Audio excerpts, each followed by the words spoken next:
Destination Hatiya dam বা এটাকে ধুরুয়া ড্যামও বলে। তো সেই রাস্তা দেখুন, রাস্তাঘাট কতই ফাঁকা, চারপাশে ইন্ডাস্ট্রি রয়েছে আর বেশি কিছু নেই।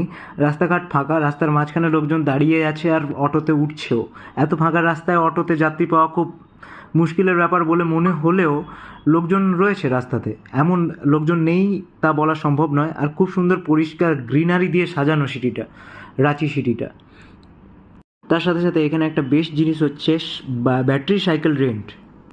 তো আমি ঠিক ড্যামটার উল্টো পাশটায় দাঁড়িয়ে রয়েছি, এই পার্টটায় লোকজনে বসতে পারে, ওই দিকের বাঁধানো পার্টটাও লোকজনে বসতে পারে। বিকেলবেলা সম্ভবত লোকজনে এসে এখানে সময় অতিবাহিত করে, কলেজ স্টুডেন্ট কিংবা রেগুলার এখানে যারা থাকেন তারা। এখানে মাছও ধরা যায়, ওইদিকে মাছের ধরার জায়গাগুলো করা রয়েছে।